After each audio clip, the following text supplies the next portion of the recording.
Why would God do something so foolish or irresponsible by putting the tree of the knowledge of good and evil where Adam and Eve had access to it? Now, before I explain or attempt to explain why God would do such a thing according to what God has revealed to us through the scriptures, and obviously not my own interpretation of why God does what he does, because none of us on the planet knows why. So, let me ask this question. Why then do people do such irresponsible things as to conceive and bring children into the world? Don't you not know that there is a possibility that your child can grow up to commit crimes? Isn't that irresponsible of you? Isn't it a possibility that a daughter could grow up to be a prostitute? Or she could be the first lady or the head of a large company. A son could be a general in an army. Or he could be a mass murderer. So, with that being said, if you did not take in consideration the cost of having a child, raising a child, educating a child, keeping that child safe and free from harm and free from the dangers in the world, why do people still have children? You see, I've addressed the negative, mostly, parts of having a child, but what about the reason that most people choose to have a child? Simply to love. So the power of love supersedes or overrides the common sense understanding and foreknowledge that you know comes with having a child, but yet you still do it. So, going back to the garden. Now, there are two aspects of the tree of the knowledge of good and evil. Now, here's a worldview of the negative implication or impact of the knowledge of good and evil. You judge me. You judge others. You judge yourself.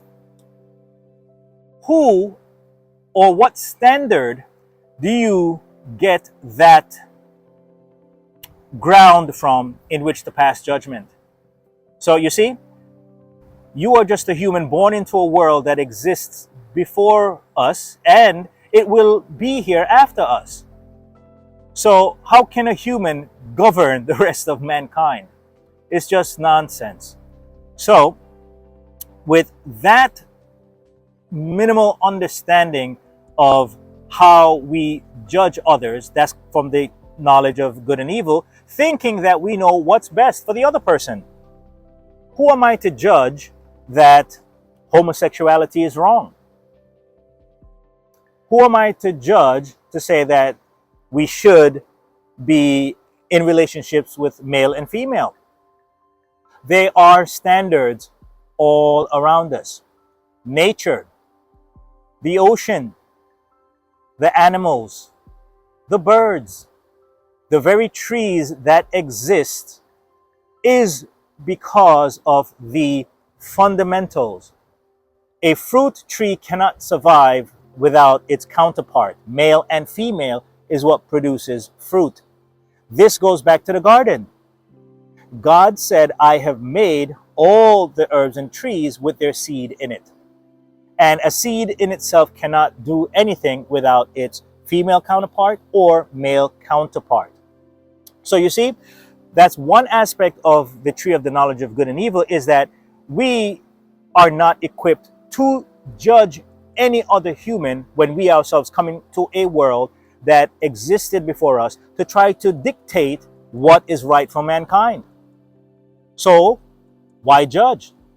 there is a standard that existed, pre-existed, and will continue to exist until God himself decides to do away with it.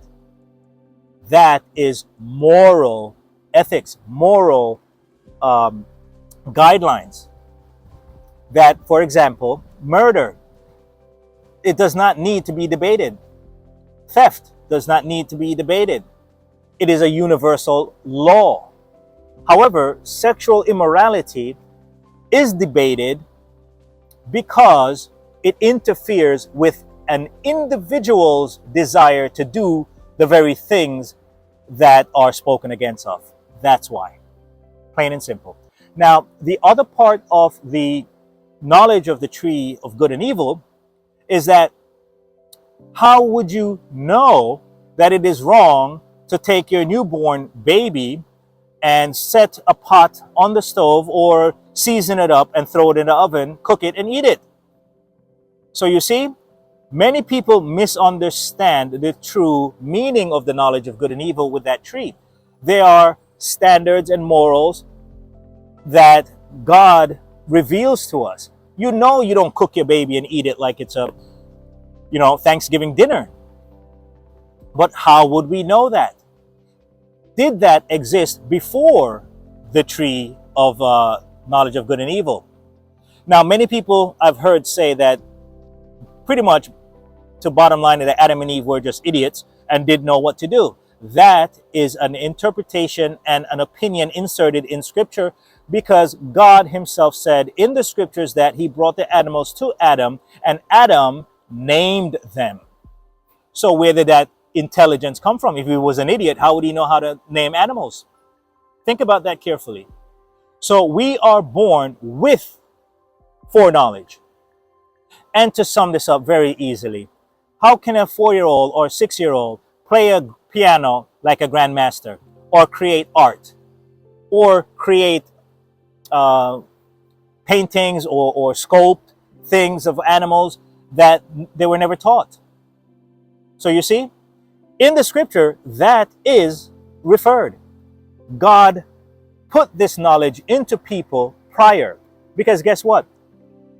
Who was there to teach the first people how to do these things? God put that knowledge. They passed on the knowledge to the others. And even today, some still are born just as God set it up. That is why some of you have children in gifted and talented classes.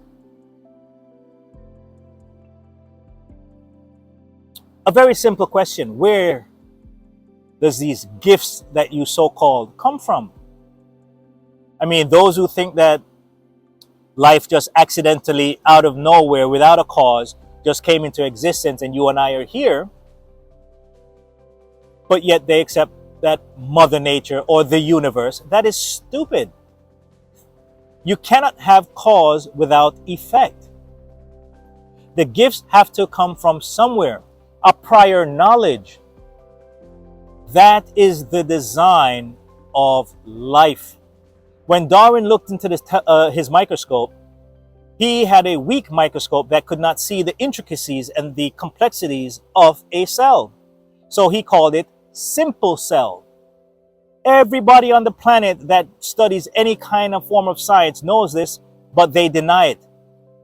The simplest microscope you can have for a school that you can have at home can show more detail that Darwin saw through his microscope. It is described that he saw it like a blob of gel, like hair gel, with no moving parts or nothing in it. So naturally he says it's simple. That is where it comes, the word irreducible complexity comes from. You have to have a certain number of parts in existence at the same time for it to function. Darwin says only the pencil existed without the lead, and it was able to function.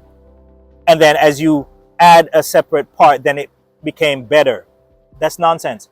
A simple example is the mousetrap that they use of 5 parts. If you remove the spring, it doesn't work. If you move the baseboard, it doesn't work. The latch, it doesn't work. All 5 parts have to be present at the same time for it to function, which is creation. The simplest cell demonstrates that fact. But they Mainstream does not want to acknowledge that because then they would have to acknowledge God. It is that simple. So back to the garden of the tree of the knowledge of good and evil. They had common sense. It's missing today because back then in ancient times, people could easily identify a male and female. Today, the world has a great problem trying to distinguish the two. Yet, every creature on the planet has a mother and father. How can you not understand something so simple? Well, God put the tree there for the purpose also to exercise free will. You bear children knowing that there is a possibility that they will turn around and hate you. But it didn't stop you from loving, caring, and nurturing that infant that needed human touch, or it will just fade away. So you see, you ask, why would God do? So I ask you, why would you do? And why do you make the decisions you make in life knowing that there's a consequence? Why do you get into a vehicle and drive knowing that you could be killed or you could kill someone? Face reality. But yet you still do these things knowing that the danger's still there. That is why God said his heart was broken that he created mankind. How many of you remember that? But yet he knew his heart would be broken, but he still did it because of love. It is that simple. The Bible is a love story from God about how he loves mankind that he did not have to create, but he did it because he's God. And guess what? You can't do anything about that. You are here, and this is just what we are dealt. We are given the opportunity to live for eternity. Flowing water. Think about that for a moment. You get the chance to live with God or to be eternally separated. I don't want God. You don't have to have him. The same way many people today, they're children that take the lives of their own parents. Isn't that similar to what happened to Jesus on the cross? You see, God is not surprised by the things that happen. And guess what? Many of us in the world today are doing the exact same thing that we point the finger at God for. Why would he do? But yet we go ahead and do it. The same thing. Because we're made in his image, people. But I made other sermons about that forget about what you see on the outside is not God's image. That's just another misunderstanding of scripture. I won't get into it now. You have to, if you're interested, you check out the other videos. So God put the tree of the knowledge of good and evil to give us a choice because he loves us so much. People have children knowing the dangers that the future holds, but out of love, they try their best to guide those young children to mature into loving, mature humans, but it does not always turn out that way. I hope this helps a little bit. And if you feel up to it that it is helpful, share it so others can benefit. I'm Pastor Rich, Walking Ministries Online, and I will see you soon.